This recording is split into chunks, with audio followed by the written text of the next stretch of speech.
Hello everybody, it's Jason from Primetime Aquatics. Joanna. I've got Joanna here. It has been, she just commented, she's like, it has been so long since you and I have stood in front of the camera together in this room.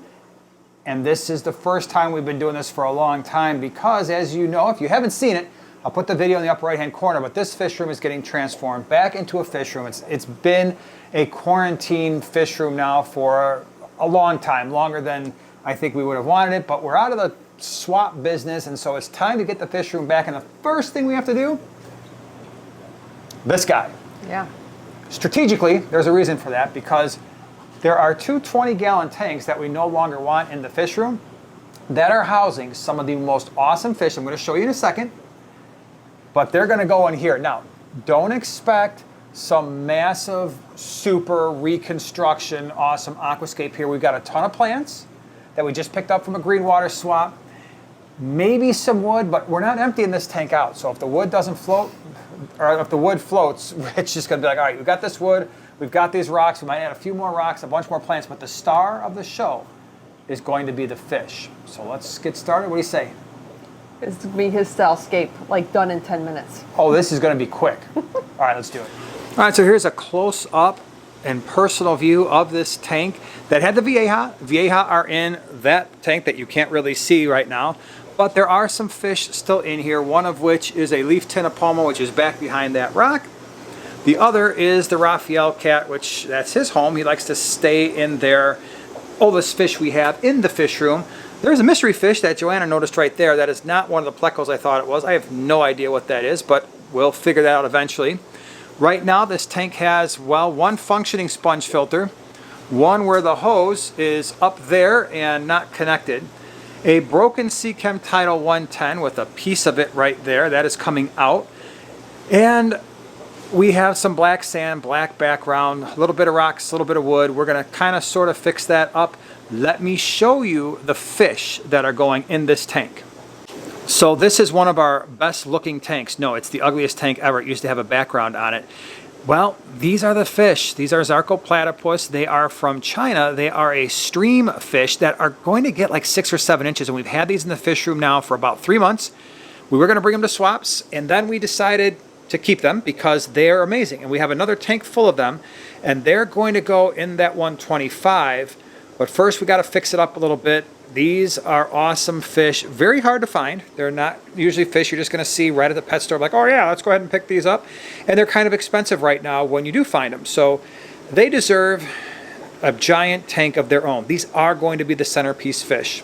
In just a few short minutes, let me turn that light off. I did that all by myself. She did this, and it's looking awesome. Okay, let me explain the issue. You know, when you're scaping, you run into issues sometimes. And so the issue we had that you're absolutely not going to be able to see is we actually didn't have that much substrate in here. And we don't have any. And we're lazy. And I didn't feel like going back to the pet store. Or Joanna didn't feel like going back to the pet store to get more sand. That's true. So here's what we figured out. We had what appears to be 5 to 10 pound bag of substrate just sitting around that was black. Well, that's not going to work for 125 gallon. But then I had an idea. And the idea was this. Take all the fish out of here, get rid of them, even though I said this was the tank that we were going to use. No. So this had fluorite. They had the black fluorite. And guess what? Plants, rooted plants, love fluorite. So we took it, because this tank is not going to ever be used again. It's going by the curbside there.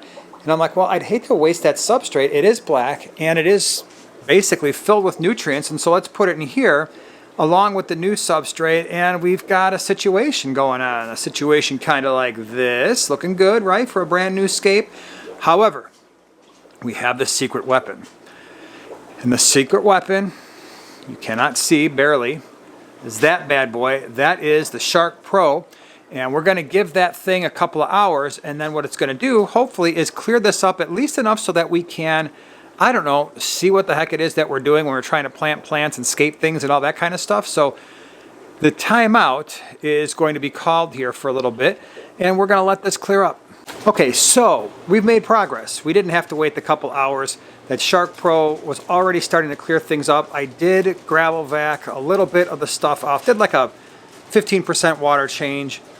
I'm gonna let the Shark Pro do what the Shark Pro does, clear this up. I suspect we're gonna come back in a couple hours. This will be a lot clearer. I'm obviously gonna wait to add the fish. The one thing we did do is I did pull the Raphael cat out of here just because, man, we just planted all of these crypts and this crinum and a whole bunch of other stuff, a couple swords. And he's not gonna eat the plants, but he's also kind of rambunctious being a big Raphael cat. So right now, excuse the fish room, it's a mess. He's down there in the 60 breeder. We'll probably wind up putting him down here in the 125, but I just needed to get him out of there so that our scape hopefully isn't going to be just completely uprooted an hour later. So we're gonna wait for this to clear up, and then we're gonna add the all-star fish. All right, everybody, this is a few hours later. The Shark Pro did its job as I knew it would. Went to dinner, came back, and the fish were ready to go in. This is Zacco platypus. This is a great fish, otherwise known as the pale chub. I don't know why they call it that, because as you're going to see, the colors are outstanding. Now, plants. A bunch of different types of crypts, a few different types of swords. That is a crinum over there, that really long one over there to the right, and that is going to grow at least 6 feet, and so it's probably going to span the entire length of the tank at some point. Now, we were doing this mostly blind, or I should say Joanna was, because she's the one that planted it. It was really cloudy, and I think it turned out great because eventually these plants are going to fill in more. So we went really light with the hardscape because, as you can see, these fish are super active, and so they're the stars of the show. All we did with this tank was add plants. That's the crazy thing, and of course that's Shark Pro over there. But the rocks and the wood are exactly the same as what was in here before. We've got 2 sponge filters along with the internal canister filter. Took that Seachem Tidal 1, that broken Seachem Tidal 110 off. Added a little bit more light, but so here's a funny story. I'm going to be switching these lights. I probably should have done it before I actually did the video. Right there is an AI Prime. It's like a $600 light. I'm sorry, AI Blade. It's like a $600 light. It's totally adjustable, fully adjustable, and very, very awesome. Well, I have another one, and right now I can't find the actual plug for it that goes into the box in the back. So I'm going to look for that. But if I can't find it the next day or two, I'm going to switch out the lights, because right now we just have an old 3-foot Stingray and some other random light. But it's actually, colors are fine.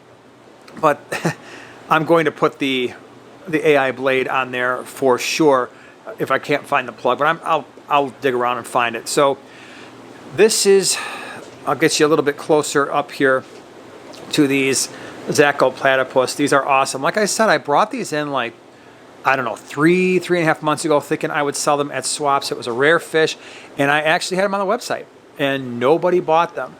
And then they started to color up even more, and I was like, you know what? I'm glad nobody bought them because I'm keeping them for myself. And there are, I believe, 17 of them in here. Don't quote me on that. There could be a few hiding in the back, but at one point I counted 17. I had them broken up into 2 different tanks, and they're already doing what I would hope they would do, and that is they're going to school. They seem to like to school even in that little 20-gallon, and they were in those 20 gallons a lot longer than I would have liked because these fish can get big, and so it's something to consider. I really do think that these are the next thing in fish keeping. I really, really, truly believe that, because this entire genus, and there are a few fish like this, are absolutely stunning. But you have to have a big tank. So this is going to be a 7 or 8 inch fish that's full of activity. They love to jump, and so you have to have tight fitting lids. But for people who are going to be looking for fish for larger tanks, like schooling type fish, oh man, I tell you, you really can't do much. These things are awesome. I mean, they're absolutely incredible fish.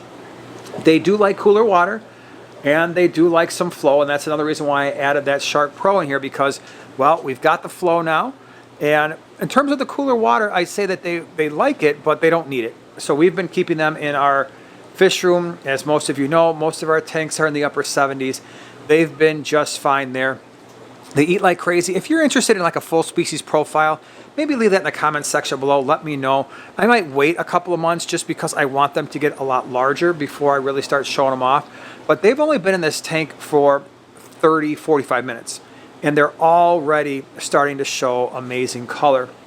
When they're really comfortable, the fins, the dorsal fins, the pectoral fins, they get a red color to them, which is super, super cool. And I can't wait to show that off. Like I said, I put the Raphael cat in the 60 breeder. The only other fish that are in here, and he was out and about when I walked down here, was the leaf tinapoma, which is now hiding in the back. Oh, it's actually right there, doing what leaf tinapomas do, hiding in the leaves. And there is a blue phantom pleco in here and 2 bristlenose plecos, and that's it, to the best of my knowledge. That's all we have in here, along with these guys here. So I'm looking forward to seeing these guys grow up. Hopefully they adjust well to the new aquarium and can really show off what they're really made of here in the next few months, as people start to see just how colorful these fish can be and personable. And they are just absolutely awesome. So that is the first kind of adjustment to the fish room. With that, we were able to clear out 2 20 gallons in the center island over here, which is going to be going away, all of it, so that I can have space to actually enjoy all of these aquariums. But now at that point, we've got most of those done. So as always, thank you so much for being here, and we will see you next week.